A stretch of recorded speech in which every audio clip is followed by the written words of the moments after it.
নমস্কার, আপনারা দেখছেন আমার ছোট্ট YouTube channel voice of Anirban. সঙ্গে আমি আপনাদের আপনজন অনির্বাণ চৌধুরী। আজকে আর একটা ভিডিও নিয়ে আপনাদের কাছে চলে এলাম। আজকে আমার অতিথি কলতান দাশগুপ্ত,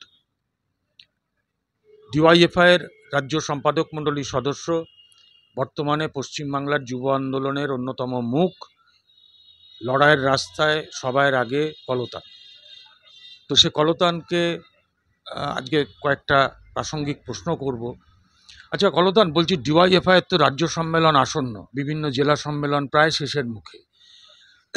এই যে রাজ্যে যে 26,000 চাকরিহারা যারা শিক্ষক বা শিক্ষক কর্মচারী, রাজ্যে কলকারখানা নেই, নতুন করে চাকরি নেই, এই নিয়ে নতুন করে কোনো আন্দোলনের পথে কি ডিওয়াইএফআই এই রাজ্য সম্মেলনের পরে হাঁটবে? নিয়োগ দুর্নীতির বিরুদ্ধে লড়াই যেটা, সেটা কিন্তু আজকে নতুন নয়। 2013 সাল থেকে প্রথম যে টেট পরীক্ষা মার্চ মাসে হয়েছিল, একটা বিরাট বিশৃঙ্খল পরিস্থিতি ইত্যাদি, সেই সময়ে চাকরি পরীক্ষা দিতে গিয়ে ফেরার পথে অব্যবস্থার জন্য সোনারপুরে ট্রেন থেকে পড়ে মারা গিয়েছিলেন রীতা দাস নামে এক চাকরি প্রার্থী। ডিওয়াইএফআই সেই দিন সেই ঘটনার প্রতিবাদে রাস্তায় নেমেছিল। এটা আজকে একদিনের ব্যাপার নয়। এই নিয়োগ দুর্নীতির বিরুদ্ধে লড়াই আন্দোলন করতে গিয়ে ডিওয়াইএফআই এর নেতা কর্মী 8 জন জেল খেটেছিলেন 2017 সালে। ফলে 13 সাল থেকে শুরু করে 25 সাল অবধি অজস্রবার পুলিশের লাথি, আক্রমণ ইত্যাদির মধ্যে প্রশাসনের ষড়যন্ত্র, মিথ্যা মামলা ইত্যাদির বিরুদ্ধে ডিওয়াইএফআই লড়ে এসছে। এবং এই যোগ্যদের চাকরি দিতে হবে, এই দাবি নিয়ে ডিওয়াইএফআই 13 সাল থেকে লড়াই করেছিল। 25 সালে তার সম্মেলনের মধ্যে আরও সম্মেলন গেছে, কিন্তু সম্মেলনের আগে এবং পরে তার পাখির চোখটা, তার দাবিটা, সেটা কখনো আলাদা হয়ে যায়নি, সেটা কখনো লোকচক্ষুর আড়ালেও চলে যায়নি। ফলে সম্মেলনের পরেও যে ডিওয়াইএফআই নতুন তার কমিটি ইত্যাদি তৈরি হবে, তারাও এই যোগ্যদের চাকরির দাবিতে লড়াই, শিক্ষক, শিক্ষাকর্মী, টেট, এসএসসি ইত্যাদি সবটা মিলে তার জন্য ডিওয়াইএফআই লড়বে। এটা খুব স্বাভাবিক বিষয়। নিশ্চয়ই, ডিওয়াইএফআই তো একমাত্র বামপন্থী যুব সংগঠন, বড় যুব সংগঠন, যারা কর্মসংস্থানের দাবিতে লড়াই করে এবং যে কোনো রকম অগণতান্ত্রিকতার বিরুদ্ধে, সামাজিক বিভেদের বিরুদ্ধে লড়াই করে। এটা তো বাস্তব। কিন্তু আমি বলছি যে লড়াই সরকারের কাঁপন ধরিয়ে দিতে পারে, অর্থাৎ আমি বলছি যে আরও আক্রমণাত্মক আন্দোলন যেটা পশ্চিমবঙ্গকে স্তব্ধ করে দিতে পারে, সেই ধরনের কোনো লড়াইয়ের ইঙ্গিত কি পাওয়া যাবে? এই ধরনের লড়াইও ডিওএফআই টানা এই সময় করে এসছে, ভবিষ্যতেও সেই লড়াই থাকবে অবশ্যই। যেরকম দুর্নীতি হচ্ছে আমাদের চারপাশে, তার বিরুদ্ধে তীব্র লড়াই তো করতে হবেই, এবং ডিওএফআই অতীতে সেই লড়াই দেখিয়েছে। একের পর এক নবান্ন অভিযান ডিওএফআই করেছে এই দুর্নীতির বিরুদ্ধে লড়াই করে, যোগ্যদের হাতে কাজ দেওয়ার জন্যে। পুলিশ প্রশাসনকে দিয়ে তীব্র আক্রমণ নামিয়ে এনে মইদুলকে রাস্তার মধ্যে খুন করে দিয়েও ডিওএফআইকে সেই আক্রমণ থেকে থামানো যায়নি। ইনসাফ যাত্রা করেছে ডিওএফআই 50 দিন, পদযাত্রা করেছে সেই প্রান্তিক অংশের মানুষ, তাদের দাবির কথা রাস্তায় তুলে এনেছে, তাদের দাবির কথা ব্রিগেডে তুলে এনেছে। এবং তার পাশাপাশি আনিস খানের শহীদ হওয়ার যে ঘটনা, তার বিরুদ্ধে লড়াই করতে গিয়ে ডিওএফআইয়ের নেতৃত্বকে জেলে যেতে হয়েছে। এই সময়ে দাঁড়িয়ে যত রকম নিয়োগ দুর্নীতি রয়েছে, গ্রামের দিকে 100 দিনের কাজের দুর্নীতির বিরুদ্ধে ব্লক ডেপুটেশন, বিডিওর অফিস, এসডিওর অফিস, এসপির অফিসের যে লড়াই, জাল স্যালাইনের ঘটনা যা আমরা পশ্চিম মেদিনীপুর, জলপাইগুড়িতে দেখলাম, তার বিরুদ্ধে যে লাগাতার লড়াই ডিওএফআই করে এসেছে। ফলে এই ধরনের লড়াই যে সম্মেলনের পরেও আরও তীব্র হবে, শাসকের দিকে আরও আঙ্গুল উঁচিয়ে আরও বেশি মানুষকে জড়ো করে আমরা যেতে পারবো, এটা খুব সবাই জানে। এটা শাসকও জানেন বলে তারা নানাভাবে আমাদেরকে বিভ্রান্ত করার চেষ্টা করে যাচ্ছে। আচ্ছা, অনেক ধন্যবাদ বিষয়টাকে ক্লিয়ার করার জন্য। আচ্ছা, আমি কলতান এইবারে একটা প্রশ্ন করব, সেটা হলো যে সম্প্রতি এটা খুব প্রচার হচ্ছে যে অরিন্দম শীল নির্দেশিত কর্পূর বলে একটি ছায়াছবি মুক্তি হতে চলেছে। সেখানে একটি অন্তর্ধান রহস্য নিয়ে, যাই হোক সে বিষয়ে আমি ডিটেলস জানি না বলে আসবো না, শুধু এইটুকু যেটা জেনেছি যে সেই ছবিতে আমাদের প্রত্যেকের বরেণ্য নেতা প্রয়াত অনিল বিশ্বাসের ভূমিকায় অভিনয় করবেন কুণাল ঘোষ। আমার এই প্রেক্ষিতে দুটো প্রশ্ন। একটা হচ্ছে যে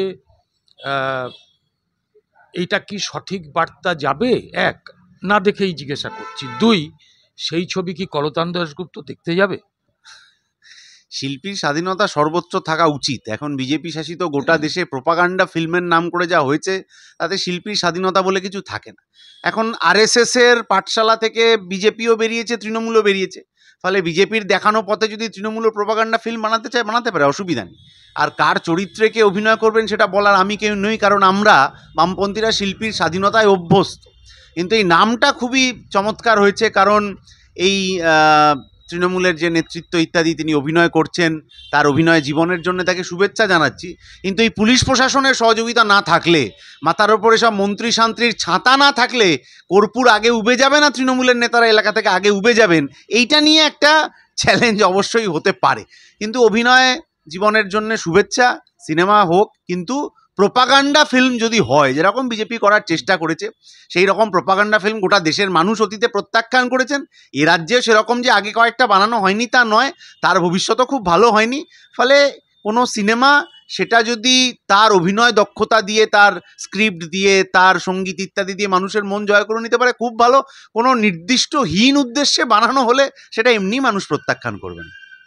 আচ্ছা, আমার শেষ প্রশ্ন সেটা হচ্ছে, কুণাল ঘোষ সম্প্রতি একটি সাংবাদিক বৈঠকে বলেছেন যে যখন অভয়াকাণ্ড চলছিল সেই সময় একটা অবস্থান থেকে পুলিশ তো এমনি অনুব্রত যে গালাগাল দেয়, তার অডিও রেকর্ড প্রকাশ পায়, নিজে স্বীকার করে, দল স্বীকার করে নেয় অনুব্রত জামাই আদরে রয়েছে, কিন্তু কলতান দাশগুপ্তর নাম করে একটা অডিও টেপ, সেটা কুণাল ঘোষই সাংবাদিকদের সামনে এনেছিল। এবং তারপরে আমরা দেখেছি তোমাকে যে কলকাতার রাস্তা থেকে অন্যায়ভাবে পুলিশ কিভাবে গ্রেপ্তার করে নিয়ে গেল, যদিও সেটা কোর্টে ধোপে টেকে। কিন্তু আমি বলছি যে কুণাল ঘোষ সেদিনকে বললেন যে কলতান দাশগুপ্ত আমার বিরুদ্ধে তো মামলা করেনি, তাহলে তো ব্যাপারটা সত্যিই দাঁড়াচ্ছে। প্রথম কথা হচ্ছে যে মামলাটা এখনো কোর্টে বিচারাধীন আছে, কি প্রতিদিন পদক্ষেপ ইত্যাদি হচ্ছে সেটা কুণালবাবু কেন, যে কেউ দেখে নিতে পারে। দ্বিতীয় কথাটা হচ্ছে যে অনুব্রতর বিষয়ে অনুব্রতবাবু এখনও যে পুলিশের সাহায্য সহযোগিতা ইত্যাদিতে রয়েছেন, সেইটা বামপন্থীরা কোনোদিন থাকবেন না, এইটা বুঝেই আমরা রাজনীতি করতে এসেছি। পুলিশ অতি সক্রিয় হয়ে গ্রেপ্তার করেছে, পুলিশ অতি সক্রিয় হয়ে চাকরি প্রার্থীদেরকে কামড়েও দিয়েছে, লাথিও মেরেছে, লাঠিচার্জও করেছে। কিন্তু এই পুলিশ আজ অব্দি খুঁজে পায়নি যে আরজি করটা কারা ভাঙচুর করলো। এই পুলিশ আজ অব্দি খুঁজে পায়নি যে পাহাড়ে অমিতাভ মালিককে, পুলিশ অফিসারকে কারা খুন করলো। এই পুলিশ আজ অব্দি নিয়োগ দুর্নীতি, অন্যান্য দুর্নীতিতে কোনো অভিযুক্তকে আজ অব্দি খুঁজে পায়নি। ফলে এই কারণেই ডাক্তারবাবুরা পুলিশকে হচ্ছে যে শিরদাঁড়া উপহার দিয়ে এসেছিলেন ইত্যাদি।